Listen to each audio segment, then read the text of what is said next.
So last year I set the intention of reading 120 books, but I only ended up reading 13. And this year I didn't set the intention to read, any much. I was just like, I'll just read books and everything. I only ended up reading like 4 and 5.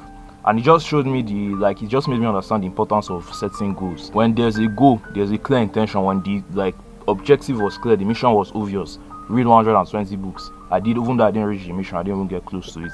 At least I did significantly more than now that it's just like, just read books.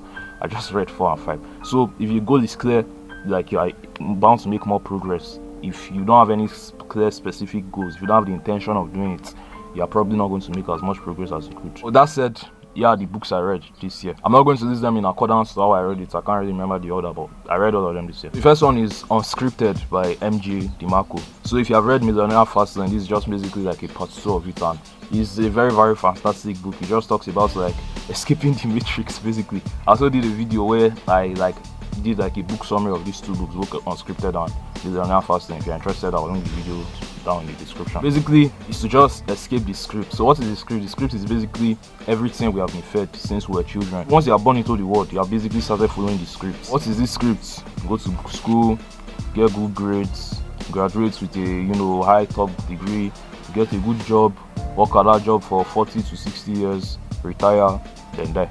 Like, that's basically the script. So this book basically just teaches you how to be unscripted, and going unscripted is mostly just like starting a business or doing anything that is fast lane entrepreneurship related. According to MJ DeMarco, the thing that is fast lane entrepreneurship related is something like SENSE. It's an acronym for business terms. I'll put everything on the screen. A very, very, very solid book, Unscripted by MJ DeMarco. And if you have not already read Millionaire Fastlane, I read that one last year, but if you have not read it, I recommend you read it. So I don't think he has written a third one, which I would like to read maybe this new year. The second book is Psycho Cybernetics. This one is a very, very interesting book. Like, it teaches more about self-image psychology, the upstairs background work. So your self-image is basically how you see yourself, who you think you are. When we want to change ourselves or start something new, or you want to stop fapping or be consistent in the gym or be a productive person and everything, we try to actually do the tactical things. You go to the gym, you try to go to the gym, you try to be the product, try to sit down and do your work. All these things are kind of good, but it's we always miss the fundamental thing that is causing us to do all these things, which is our self-image. Because think about it, somebody that has the self-image of a productive person is just going to naturally default into being productive, while somebody that has the self-image of an unproductive person is going to default into being unproductive. Like, somebody that thinks is capable of making money is probably going to end up making a lot more money than a person that thinks, is not capable of making money. Because how we see ourselves, what we believe, what we think, who we think we are, is basically how we act in accord. If you think you're a shy person, you are not just going to by default just go around acting extroverted and stuff. And also, if you think you're not a shy person, you're a loud, extroverted, energetic person and stuff, you're not going to do the opposite and just by default be acting like a shy person.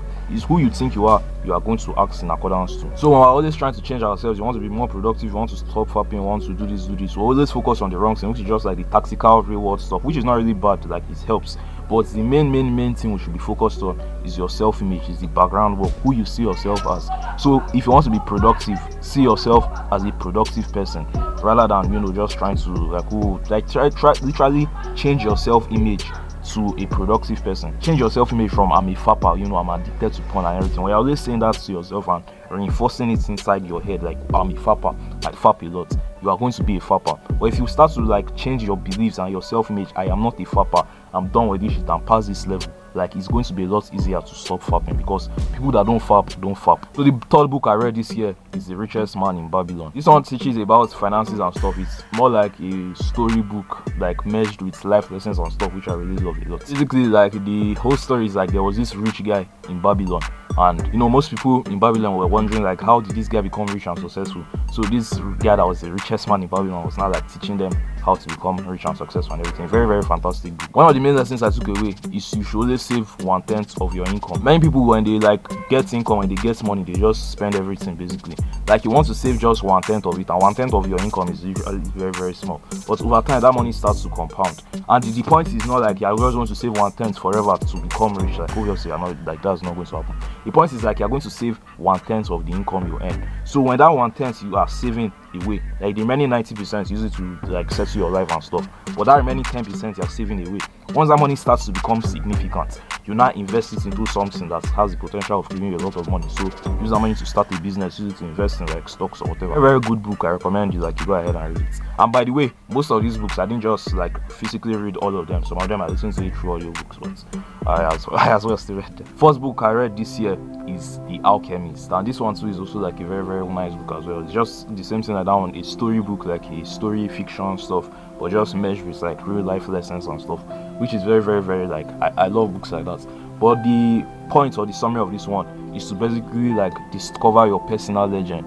So your personal legend is just basically your purpose, because so many of us, very, very many of us, we live our life, we go through our entire life and existence without actually chasing our personal legend, without actually like trying to fulfill our purpose. We just play the safe route, abandon our dreams and everything, stuck in the mundane day-to-day of life. Story is about a young man who like had this dream, had like his personal legend or his purpose was to like go to the pyramids to find some treasure and stuff. It's a very, very interesting book. I'm not going to spoil it too much for you. Go ahead and read it to find out. But just the summary, like when you are going through your day-to-day life, make sure you are living in accordance to your purpose.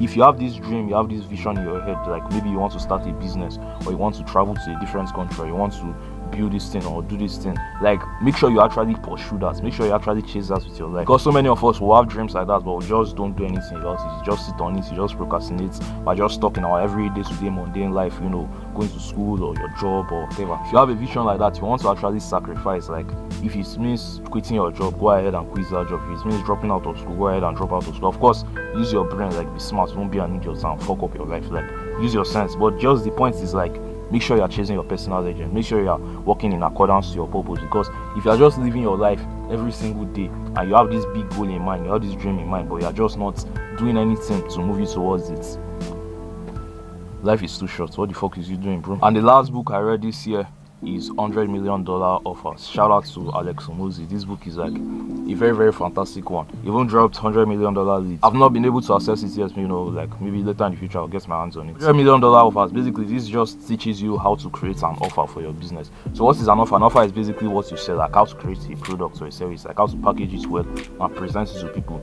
Like the slogan of the book is make an offer so good people feel stupid saying no.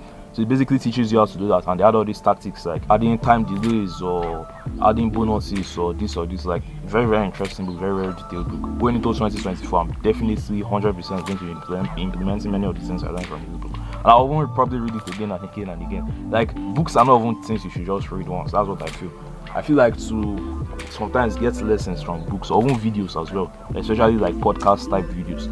You kind of don't just watch it once. It's just like a book. If you have read a book more than once, I can bet that you felt the feeling like you read it once and you learn something, and you read it again and you learn something. When you read it again, you almost feel as if you have not even read the book before, and things you previously couldn't see, you start to actually see it and understand it. So I was reading 2 books that I didn't finish. I just like read them halfway, or I didn't even reach halfway in either of them. First one is The 4-Hour Work Week. It's also like an entrepreneurship related book and stuff.